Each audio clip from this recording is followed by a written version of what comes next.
सूर्य नारायण और शनि इसके कारण ही मनाया जाता है। और मेन इसका मकसद क्या है, मेन इसका गोड क्या है, मेन इसे क्यों मनाया जाता है? क्योंकि इतने दिन जो सूर्य की जो गति थी ना, वो इस पड़ पे थी। किस पड़ पे? इस ओर झुका हुआ था। सूर्य का जो झुकाव था उत्तरायण की तरफ झुकाव था। कौन सी तरफ झुकाव था? दक्षिणायन, उत्तरायण की तरफ। उत्तरायण। हाँ, अब ये झुकाव हो जाएगा इस तरफ, दक्षिणायन। दक्षिणायन नहीं, अब उत्तरायण की तरफ होगा। इतने दिन दक्षिणायन की तरफ था। हाँ। अब ये इस पर आ जाएगा और ऐसे ऐसे ऐसे ऐसे करके इस कोने से जब उगना, इस कोने से जब उदय होगा उस दिन सबसे ज्यादा दिन बड़ा होगा। मतलब यानी कि यहां से उदय होकर के यहां तक जाएगा। शायद आपको उल्टा दिख रहा होगा, है ना? मैं अपनी तरफ से मैं जिस दिशा में बैठा हुआ हूं, मेरा जो फेस है आप पूर्व की तरफ मानिए। बिल्कुल यहाँ विपरीत। हाँ, तो क्योंकि मैंने इससे पहले भी एक आईने वाला जो प्रदर्शनी बनाया था या वीडियो था इसके अंदर है, उसमें विपरीत ही दिखा जाता है। अब मेरा जो दक्षिण है ये और मेरा उत्तर ये है ना? अब आप अपने हिसाब से समझ लिए। इतने दिन जो सूरज है ना, ये साइड पे आ रहा, अब ये आखिरी सीमा पर आ गया है। ये सीमा पे यहीं से उदय होना और यहाँ पे सूर्यास्त है। तो ये जो परिधि है ये कम होने के कारण हमारे पास यहाँ अभी वर्तमान में भारतवर्ष में जो दिन है वो छोटा हो रहा है और रात क्या हो रही है? बड़ी। अब धीरे धीरे धीरे धीरे धीरे धीरे इस तरफ आएगा, उत्तरायण की तरफ आएगा, तो क्या हो जाएगा? दिन बढ़ने लगेगा, दिन बड़ा होने लग जाएगा और रात छोटी होने लग जाएगी। जब ये क्रियाएं होती है, दिन बड़ा होता है, तो स्वाभाविक है उजाला बढ़ता है। उजाला बढ़ने का मतलब ये हो गया है कि हर किसी भी कामकाज में या कोई भी चीज ले लो, आज के दिन पहले या मकर संक्रांति के पहले कोई भी साधु संत महात्मा या ज्योतिष या जो भी जानकार, जिस किसी का भी जिसे हम बड़ा मानते हैं, जो देवरा मानते हैं, जहाँ कहीं भी हम पूजन पाठन करते हैं या जो कुछ भी करते हैं, वो यहाँ आने तक चुप्पी साध के बैठे रहते हैं। यानी कि दक्षिणायन तक आता है ना सूर्य, तब तक वो चुप्पी साध बोल। यही कहते हैं सभी, मकर संक्रांति के बाद तेरे दिन क्या हो गए? अच्छे आ जाएंगे। तो सीधी सी बात है, हम अगर बात करें तो जैसे जैसे उजाला बढ़ने लग जाएगा, जैसे जैसे उजाले का समय ज्यादा आने लग जाएगा, वैसे वैसे उन्नति जाएगी, बढ़ती नजर आएगी, बढ़ेगी ही बढ़ेगी। अब जो ऊर्जाएं हैं, ऊर्जाएं मौसम के आधार पर भी परिवर्तित होगी। आज जो ऊर्जाएं जो चल रही है, शीत लहर या ठंड की वजह से हम सिकुड़े हुए हैं, बैठे हैं घर के अंदर, रजाई के अंदर या ऐसा कुछ बैठे हुए हैं, है ना? अब धीरे धीरे हमारे ये जो कंबल कोट वगैरह जो भी है, धीरे धीरे क्या हो जाएंगे? दूर होते जाएंगे। हमारे ऊपर जो वजन लाद के रखा है कंबल का, रजाई का, जो भी ऊनी वस्त्र है, वो ऊनी वस्त्र हमारे ऊपर से कम होने लग जाएंगे। जैसे जैसे सूर्य की तेज चालू हो जाएगी, वैसे वैसे हमारे ऊपर से वस्त्र थोड़े हल्के हो जाएंगे और यही टेम्परेचर, यही तापमान हमारे शरीर में प्रवेश कर जाएगा। अब सबसे पहला मैं आपको बता देता हूं कि भाई, जैसे ही मकर संक्रांति शुरू होती है, उसका अगर तेज आप अपने शरीर के अंदर ग्रहण करते हैं, उस सूर्य नारायण के समक्ष अगर आप बैठे रहते हैं कुछ समय के लिए, जितनी भी सामर्थ्य है आपके पास, तो जो गर्मी में आने वाला प्रभाव है उसे आप आसानी से झेल पाएंगे। क्योंकि ये एक दिन महत्वपूर्ण माना गया, शास्त्रों में भी है। कई जगह आप जहां जिस जगह जाओगे, जिस क्षेत्र में जाओगे, इस क्षेत्र की महिमा हर क्षेत्र में अपने अपने लेवल तक बहुत ही अच्छा बताया गया। कहीं दान देने के लिए बताया गया, कहीं कुछ करने के लिए बताया गया, कहीं कुछ करने के लिए बताया गया। यानी कि इस दिन का जो महत्व है, बिना मुहूर्त के मुहूर्त कहा जाता है ना। कुछ भाई सोचने समझने का नहीं, किसी को भी कुछ पूछने की जरूरत नहीं है। आपका ये आज का दिन मुहूर्त वाला है, कुछ भी काम आप कर लीजिए।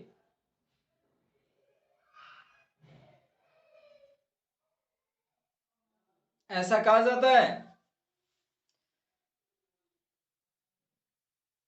कहा जाता है कि नहीं कहा जाता है?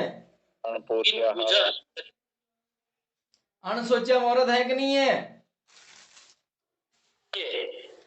अच्छा, अब इस त्योहार को क्यों क्यों मनाते हैं और क्यों क्यों नहीं मनाते, किस किस को नहीं मनाना चाहिए, क्या क्या नहीं करना चाहिए, ये भी सो महत्वपूर्ण है। आजकल क्या हो गया, त्योहार के नाम पे एक ही चीज रट लगा रखी है कि हमारे पास जो कुछ भी है त्योहार मनाना है, बस 2 अगरबत्ती लगानी है और भगवान के सामने बैठ जाना है मुंह लेकर के, और बस ये पूजा हो गई, ये त्योहार हो गया। लेकिन हमारे पूर्वज इतने साधारण नहीं थे। ये जो मित्र जुड़ चुके हैं या जो मित्र इसमें जुड़े हुए हैं या जो भी हमारे मित्र हैं जो इस चीज को जानते हैं पहचानते हैं, वो इसी अच्छी तरह से इसमें क्या क्या विकल्प है और क्या क्या होता है, ये सारी चीजें वो उपयोग में लेते हैं और हमेशा वो सदा सुखी रहते हैं। क्योंकि किस समय क्या किया जाता क्या नहीं किया जाता, वो सभी हमारे जो प्राचीन जो हमारे जो पूर्वज थे उनको सभी को पता था। हालांकि ये बात अलग है कि उन्होंने ग्रंथों में भी लिखा और वो उपयोग में भी करते थे। अब उन्होंने ग्रंथों में लिखा था तो लिखा किसने और पढ़ा किसने, ये अगर बात आ जाएगी तो थोड़ी लंबी हो जाएगी। इससे बेटर है हम अभी जो तत्काल जो चल रहा है उसकी बात करें। तो मकर संक्रांति के दिन ही राजा भागीरथ जो नदी लेकर के आए थे, उनके 60,000 पुत्र थे। वो 60,000 पुत्र जीवंत होकर के कौन से महर्षि के पास होकर के समुद्र में मिले, कोई बताएगा?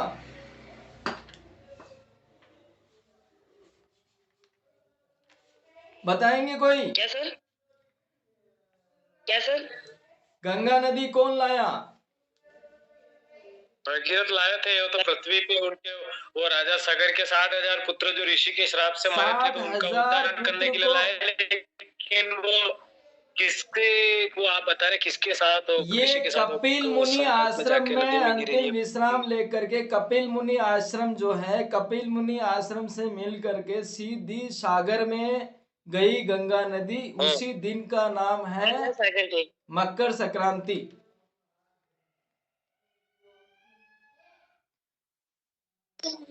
एक राशि से दूसरी राशि में ग्रहण करना ही संक्रांति माना जाता है ना।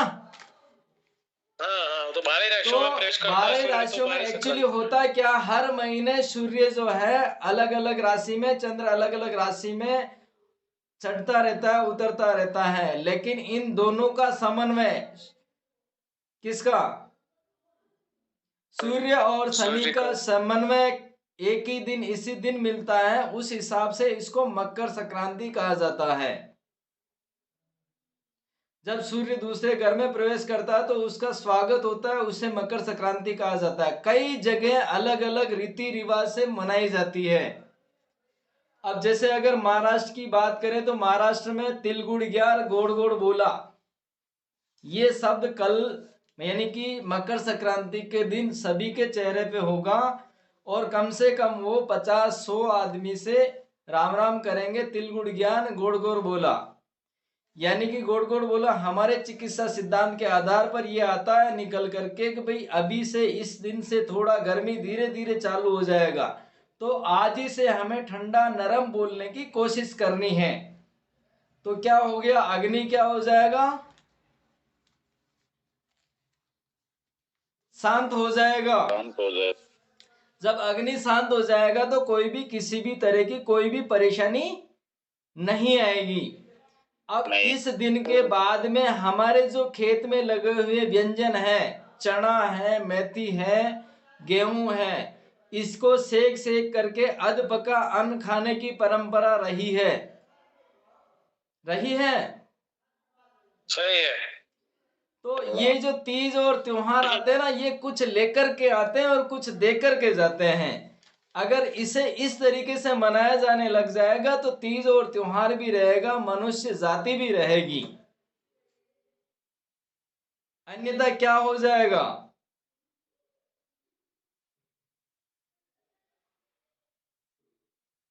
नष्ट हो जाएगा। अन्यथा वही पूरे 12 महीने जो फ्रस्ट्रेशन चलता आ रहा है वो चलता आ रहा है, चलता है, चलता रहेगा।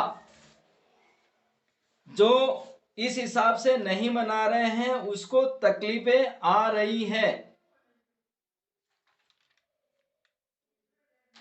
अब इस दिन आपको या किसी भी जो भी सुन रहे हैं, हो सके तो वो पाल ले, वो भी बहुत बड़ी बात है। दंत धामन नहीं करते, दंत नहीं मांजते हैं। कब? मकर संक्रांति के दिन दांत साफ नहीं करते हैं, केवल कुल्ला करते हैं। अच्छा अच्छा। कुल्ला कर लीजिए कोई बात नहीं, लेकिन दांत नहीं साफ करने हैं। दांत के ऊपर ब्रश लगाना, अंगुली लगाना, वो सब बाधित है। अलग अलग जगह पे अलग अलग कहा जाता है, अलग अलग श्रोता, अलग अलग जानकार लोग, कोई कहते हैं बड़ों का सम्मान, कोई कहते हैं छोटों का सम्मान। ऐसा कुछ नहीं है, सम्मान सभी का होना चाहिए, बड़े का भी और छोटे का भी। इस दिन को बहुत ही महत्व दिया गया है, गाय से और शिव से, सूर्य से और शनि से जोड़ करके महत्व दिया गया शास्त्रों में। सर एक निवेदन और है जी। इसमें आज मकर संक्रांति के दिन प्रातः काल 4 बजे ब्रह्म मुहूर्त में स्नान करने का भी महत्व है। जी बोलिए। वो मकर संक्रांति के दिन सुबह सुबह जल्दी ब्रह्म मुहूर्त में 4 बजे से 5 बजे तक नहाने का भी है ना, कि अच्छा वो शरीर स्वस्थ भी रहता है और रूप भी निखरता है। जी, इसमें क्या होता है मैं आपको बता देता हूँ। जब प्रवेश करता है तो कई सारे एंजाइम्स जो है नए क्रिएट होते हैं जल के अंदर। जल के अंदर अच्छा। नए क्रिएट होते हैं। वो मैं आपको, प्रकृति जो है 24 घंटे हर सेकंड हमारे अपने लिए काम कर रही है, बिना किसी से कुछ लिए दिए। सही। तो इस दिन अगर व्यवस्थित व्यवस्था बना करके, अगर व्यवस्थित ढंग से इसको मनाया जाए, जैसे कि मकर संक्रांति के दिन गंगा नदी के अंदर बहुत लोग डुबकी लगाएंगे। गंगा स्नान बहुत ही पवित्र माना गया है। अब उसमें एक तो ये है कि वो जो उसका मोक्ष मिला था 60,000 पुत्रों को, नदी सागर में मिली थी, ये भी है। दूसरा जो किरण पड़ती है सूरज की, वो किरण एक अलग तरह की ऊर्जा पैदा करती है इसके अंदर। उस ऊर्जा से आपकी पूरी जो गर्मी है, यानी कि रक्षाबंधन तक आपको किसी भी तरह की कोई भी दुविधा नहीं होती है।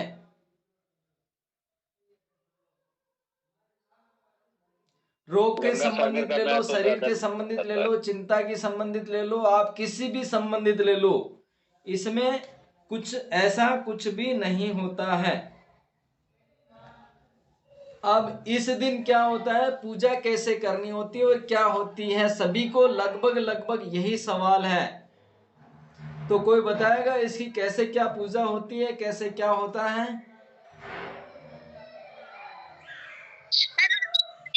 पूजा होती है ना जी, क्या बोल रहे थे? उस दिन सूर्य देव की पूजा भी होती है ना? जी होती है, सूर्यदेव की ही पूजा होती है इस दिन सबसे ज्यादा। वही तो। ये पतंग तो अभी उड़ाने लग गए, और पतंग उड़ाने से कितना नुकसान होता है ये अभी तक किसी को पता नहीं है। सर मैं तो उड़ाती नहीं हूँ, मैं तो सितोला खेलती हूँ। जी बहुत सुंदर। अभी मैं आपको थोड़ी देर में इसमें रोग कौन कौन से जाते हैं, कौन कौन से रोग का कैसे कैसे नियंत्रण होता है वो भी बताऊंगा। लेकिन अभी फिलहाल आप में से कोई बताए कि भी इसे कैसे पूजा जाए। मुझे तो पता नहीं है। कुछ तो होगा। सारी चीजें मैं ही कहूंगा तो क्यों मानेंगे आप? क्या कारण है जो मान जाएंगे? गौशाला में जाते हैं जी, मानने के लिए ही तो बैठे। हाँ, गायों को गुड़, लपसी या तिल लड्डू या जलेबी या चारा ऐसा खिलाते हैं यहाँ कल की वो रोज ये। जी। 364 दिन चतुर्वेदी भूखा हमारे रहे और एक दिन दापने से क्या होगा, उसमें ऐसा क्या परिवर्तन आ जाएगा?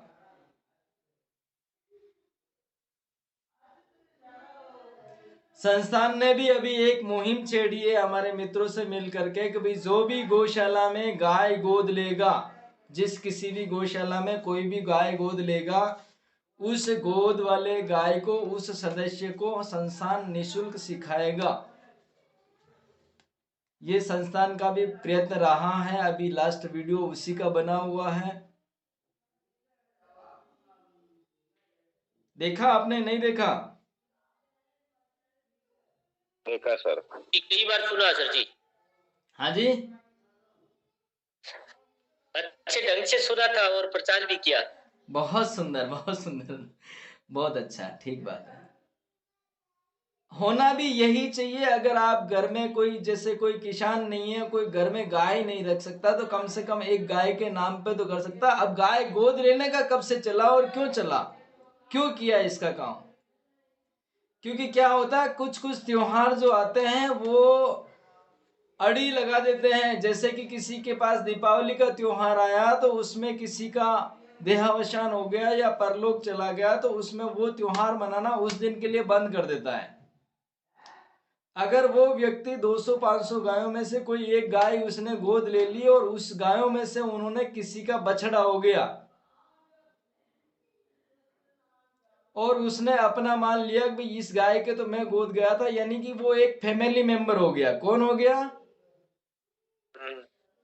अब जहां पे बछड़ा हो गया, उसने उसको अपना मान रखा, तो एक परिवार का एक मेंबर हो जाता। तो उसकी जो त्रुटि होती है, दीपावली, राखी, होली, दिवाली, जो भी नहीं मनाने की जो त्रुटि होती है, उस दिन के बाद में वो बंद हो जाती है।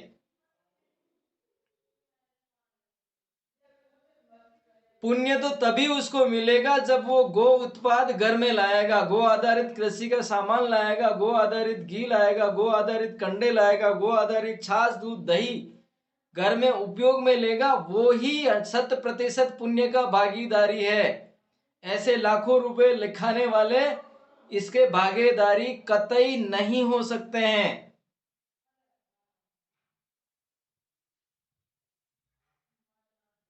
ऐसा कहीं पे भी लिखा हुआ नहीं कि आप लाख रुपए वहां डोनेशन दे दीजिए और आप स्वर्ग में चले जाएंगे, ऐसा नहीं लिखा मिलेगा। लेकिन ऐसा जरूर लिखा मिलेगा कि आप गाय का दूध, दही, घी, छाछ जो है उपयोग में लाएं और आप स्वर्ग की ओर जाएं, ये जरूर लिखा हुआ मिलेगा आपको। मैंने 2 वाक्य कहा है, एक तो उपयोग में लेना और एक दान देना। दोनों में थोड़ा सा फर्क है। लाख रुपए दान दे देगा और 1 लाख रुपए में पूरा परिवार पूरे जिंदगी भर तक खाएगा। दोनों में फर्क बहुत है। लेकिन स्वर्ग का रास्ता किसके लिए खुला है? जो गौ माता पालेगा या उसका सेवन या तो करेगा, पाल रहा है फिर या उसके उत्पाद उपयोग में ले रहा है, वो स्वर्ग के रास्ते जाने का हकदारी है। स्वस्थ रहेंगे, जी, स्वस्थ रहेंगे तो स्वर्ग मिलेगा, सीधी सत्य बात। बहुत सुंदर। अब गायों जो की रक्षा होगी जी, ज्यादा से ज्यादा गोवंश को बचाया जाएगा। फिर गोवंश तो जो वैसा कि मैं क्या कह रहा हूँ, मनुष्य इस्तेमाल करेंगे तो जरूर। जी बहुत सुंदर कह रहे हैं, लेकिन यहाँ हम जो बातचीत कर रहे हैं गोवंश को बचाने की, तो क्या हो सकता है, हम गोवंश को नहीं बचा सकते हैं। हम नहीं रहेंगे तो गौमाता आसानी से जिंदी रह जाएगी, लेकिन हमें रहना है तो गौमाता के साथ रहना पड़ेगा। क्योंकि जब मनुष्य जीव यहाँ पर नहीं रहेगा तो ये सारा जंगल जो है आज कटने के लिए लग रहा है, वो कटेगा नहीं और इनके लिए वैसे ही पूरी सुविधा उपलब्ध हो जाएगी। इनको ना तो बांधने की जरूरत, ना चराने की, ना पानी की, ना किसी की जरूरत होगी। ये अपने आप प्रकृति इनको दे देगी। लेकिन अगर मनुष्य को जिंदा रहना है तो इनके साथ में रहना बहुत ही जरूरी है।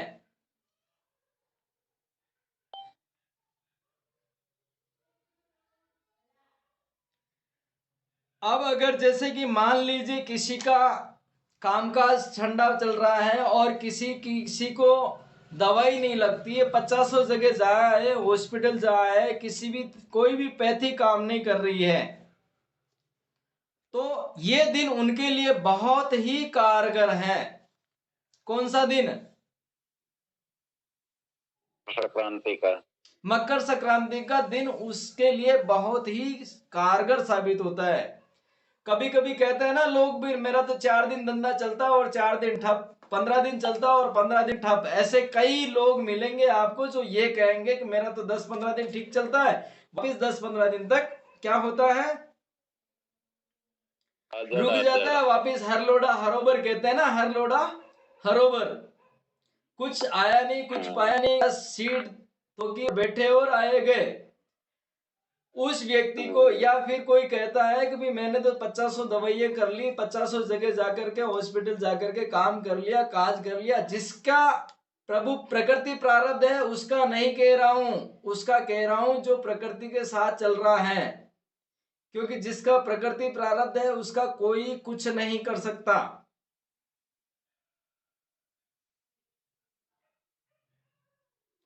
अब उस व्यक्ति को क्या करना चाहिए? काली तिल्ली बबूल का कांटा, तिल्ली काली होनी चाहिए, बबूल का कांटा, और 5 पत्ती, कोई भी हरी पत्ती किसी भी पौधे की ले लीजिए। ये आपको अगर स्वास्थ्य से रिलेटेड है तो 21 बार स्वास्थ्य पे घुमा दीजिए, या दुकान से रिलेटेड है, व्यापार से है, कामकाज से है, तो 21 बार आप कामकाज पे वहां पे घुमा दीजिए। और उसके बाद में आपके पास 2 रास्ते हैं, या तो शिव जी के ऊपर चढ़ाए 5 पत्ती काली तिली, काली तल्ली, थोड़ा सा काली तल्ली, 5 पत्ती हरी पत्ती कोई भी, और बबूल का कांटा, उसको लगा करके आप 21 बार वार करके, जो अस्वस्थ व्यक्ति है उसके ऊपर वार दीजिए, या फिर जो दुकान नहीं चल रही उसके ऊपर वार दीजिए। उसके बाद में आपके पास वहां से 2 रास्ते निकलेंगे, एक तो शिव जी के लिए निकलेगा, एक गाय के लिए निकलेगा, दोनों में से आप कोई भी रास्ता चुन सकते हैं।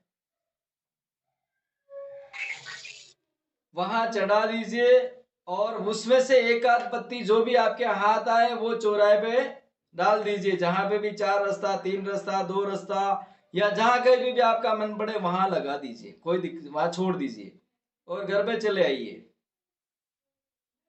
जो आदमी सालों साल से अस्वस्थ चल रहा है वो स्वस्थ की ओर, जैसे जैसे उत्तरायण की तरफ सूर्य जाएगा वैसे वैसे उसका गति बहुत ही सुंदर आ जाएगा।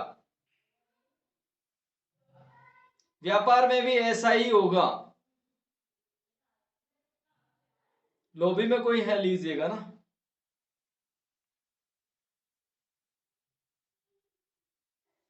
क्या होगा? सभी ने सुन लिया ना? पुनः अब इसी दिन क्या हुआ था, ब्रह्मा जी और शिव जी का एक अवतार है। शिव जी को घोड़ा बना करके समुद्र के अंदर भेजा गया, धक्का मारा गया शिव जी को, तो समुद्र से जो मत्स्य का अवतार हुआ ना, जलंधर, जलंधर, तो वो इसी दिन पैदा हुए। अब इस दिन के बाद में मैंने पहले ही बताया कि सुख का जो है ना आगमन होता है। क्या होता है? सुख का आगमन होता है। अगर मान लीजिए आपने कोई प्लॉट ले रखा, रियल एस्टेट का मामला है, प्लॉट ले रखा है, या आपके प्लॉट पे किसी और ने कब्जा कर रखा है और वो प्लॉट आपसे पसीना हो गया, कुछ नहीं हो रहा, ना तो कोर्ट से कुछ हो रहा, ना किसी और से कुछ हो रहा, भाई बंदिश में भी समझा लिया लेकिन कोई काम नहीं बन रहा है, तो आप उस कब्जे वाली जमीन के लिए भी ऐसा कर सकते हैं। समीर पत्र के 5 पत्ते, बेल पत्र की 11 पत्ती, क्या है, समीर पत्र के 5 पत्ते और बेल पत्र की 11 पत्ती सूर्य नारायण भगवान को 7 बार घुमाना है। 7 बार घुमाते समय आपको सूर्य का जो, शिव जी का जो मंत्र है,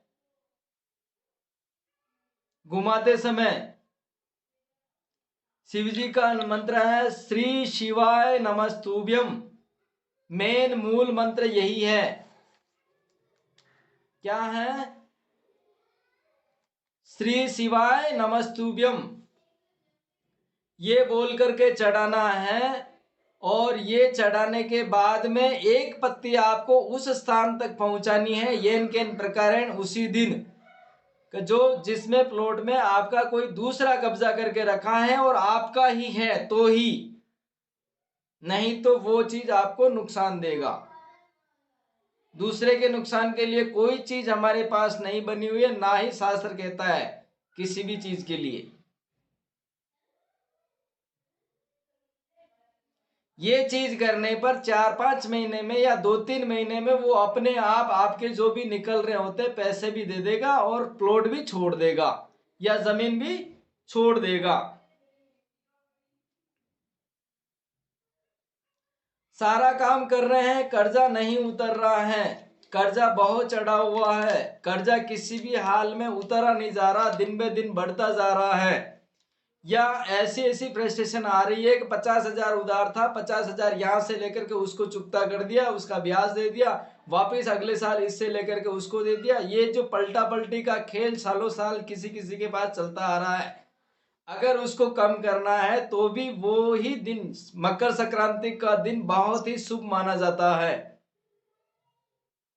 ये नहीं कहता है कि आप किसी से चोरी करके लाओ या आप किसी से ऐसा करके लाओ, इधर से ला करके इधर दे दो, ऐसा कतई नहीं।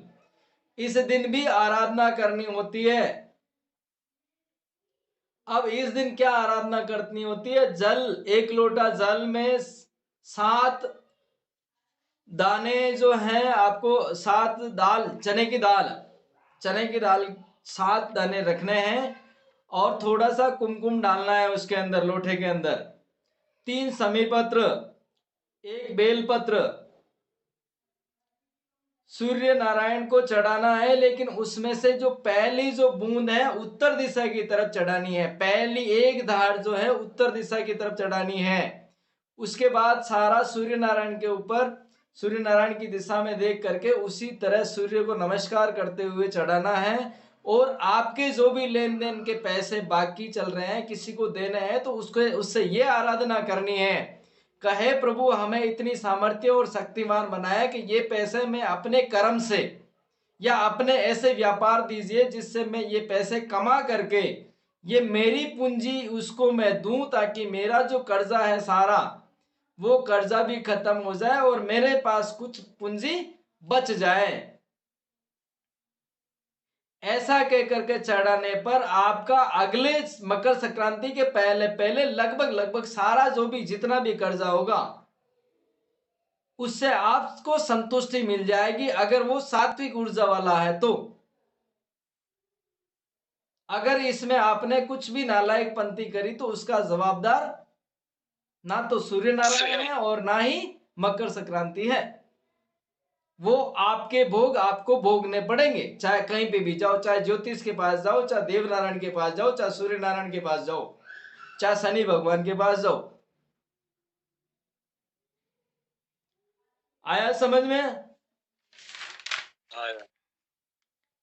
अब इसमें क्या होता है, कभी कभी किसी किसी महिला को या किसी किसी पुरुष को हमने देखा है कि शरीर में कहीं कहीं कंपन होता है, झंझनाहट होती है, या ऐसी कोई चीज होती है जैसे कभी अचानक से यहाँ दर्द आ गया या अचानक से घबराहट हो गई, या एक पैर सुन होता है, एक आंख सुन होती है, एक कान सुन होता है, सुनपना और झंझनाहट होती है। उसके लिए भी ये बहुत ही सुंदर दिन है।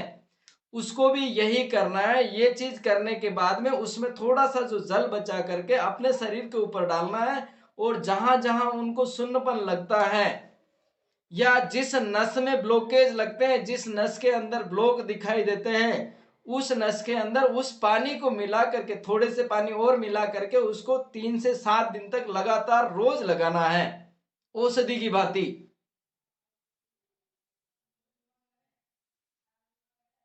कौन सा पानी की बात कर रहा हूं मैं? वो समीर पत्री की थी, 3 थी ना? हाँ समीर के पत्ते हाँ, 3 समीर और पत्र 7 तीन, दाने वाले। समीर पत्र 3 थे और 1 बेल पत्र था, 7 दाल के दाने थे, चने की दाल के दाने 7, और थोड़ा सा कुमकुम है। हाँ थोड़ा सा कुमकुम, बरोबर, सही कहा आप।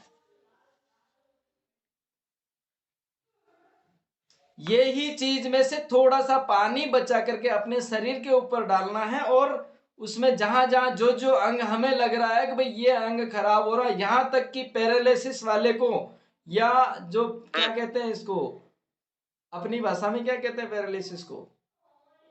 लकवा, लकवा, लकवा, लकवा वाले को भी ये बहुत ही आराम पहुंचाता है। लेकिन ये 7 चने की दाल वाला और समीर पत्र और बेल पत्र वाला जी, पानी। हाँ भाई।